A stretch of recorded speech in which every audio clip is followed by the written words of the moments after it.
Another day, another world mode night again mga kabomba. For today's video tayo at ito nga sa Honda Click na 2024 model ang ating exchange oil. So gabi na, yun nga, available time natin sa gabi kung mag-change oil tayo. Nakakarating na tayo sa bahay na 6 o'clock ng gabi. Yan. So ito tayo, mag-change oil at gawin na natin. So kanina pa yan at lumamig na, no? So, at yung langis niya ay nasa drain plug na lahat yan o sa crankcase yan. So change oil na natin, let's go. Honda Click 2024 model FI engine, ayan. Yun nga, pangatlong base na change oil to at sa atin yung pangatlo. GP oil ang gamit natin. So testingin natin kung gaano kaganda ang GP oil. Meron tayong synthetic base, ayan, yung 1040 width, yan, yung synthetic base na GP oil, yan. So ito naman ang semi-synthetic base, yan, 2050, yan. So same sila na lalagyan pero different sila ng oil, yan. So si GP oil is UAE brand at international oil po siya. So mag-avail po kayo, subukan nyo para makita nyo yung sinasabi ni Kabomba kung gaano kaganda yung langis. So ito na tayo, mag-change oil na mga idol. Parting ibaba ng makina, meron po dyan na bolts na number 12, yan. Tanggalin natin at ito na, nagkatapon-tapon pa yung langis. At dito sa gilid naman, meron din yan. Pwedeng doon sa bolt na size 12 at pwede din dito sa gilid. So yung sa gilid ng makina ni Honda Click ay may kasamang filter yan. So check na rin natin kung may dumi na nakaharang doon sa filter. So as of now, wala naman. Yun nga, tinignan lang natin. At syempre lalagay na natin yung mga yan, mga kabomba. So halos, no, wala na siyang lumalabas na langis. At eto na, isosoli na natin yung mga tornilyo niya para masalina na natin ng panibagong langis yan, mga idol. So take note, ang paghigpit pala ng mga bolt ng drain plug, kagandahan higpit lang po yan, higpit kamay, ika nga nila, no? So hindi naman nakakawala yung mga yan, higpit kamay lang lang ginamit natin. So may mga washers yan at rubber washer yan. Yan, no? Ganyan lang po yung paghigpit dyan, tapos bigyan nyo ng konting madiin. Yan. Ganun lang.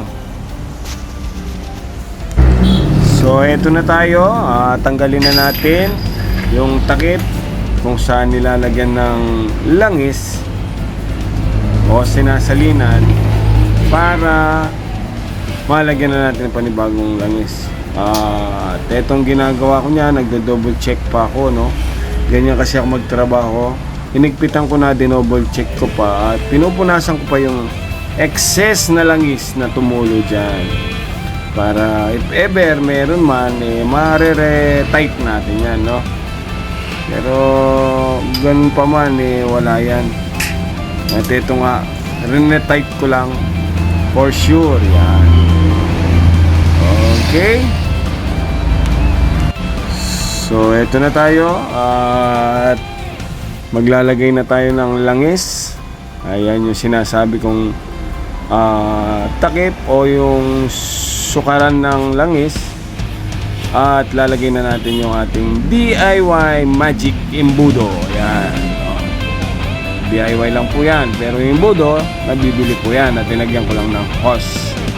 So ito na po yung ating GP oil na 2050 width, yan, 1 liter. So sasalinan po natin yung Honda Click ng 800 ml. Ayan. So may sobra pa siyang 200 ml at maitatabi pa niya yon hanggang doon sa maka 800 ml siya na yun, parang nalibre na siya ng isang langis, no? Mga tatlong change oil pa na tig 1 liter yan, may sobra ka na. So yan, no? Ganun lang, ganun kasimple, ganun kadali. At wag po yung motor natin ay nakasahad na 800 ml lang ilagay, 800 lang, huwag natin sobrahan, no? Kasi mangyayari po dyan, lalabas po yung langis sa mga oil seal at hindi magiging maganda yung performance niya, mga kabomba. So yung pong langis na ating pinapakilala, ulitin ko lang po, ito po ay UAE brand at International Oil po. So tangkilikin po natin at testingin po natin yung kagandahan ng kanyang langis. So kayo na pong maghusga at makikita nyo kung anong performance na meron yung GP Oil, no? So ito pa, ang GP Oil po ay silyado at legit. Sa akin na po mismo manggagaling, pag peke, libre. Yan, no? So pagkatapos natin masalinan ng langis, siyempre sukatin natin at takpan na natin, no? At ito na tayo, yan. On natin yung panel at i-reset ko po yung kanyang trip. Ibabalik ko sa 0, 0 para makita ulit ni Idol kung paano at kung ilang kilometro bago siya ulit mag-change oil, no? So take note din mga idol kabomba, yan ay meron ding oil change na nakasulat sa itaas. Yan, nire-reset din yan mga idol para pag sa susunod mag-warning yan at ibig sabihin mag-change oil na tayo muli. Right? So right safe mga idol kabomba, ingat lagi.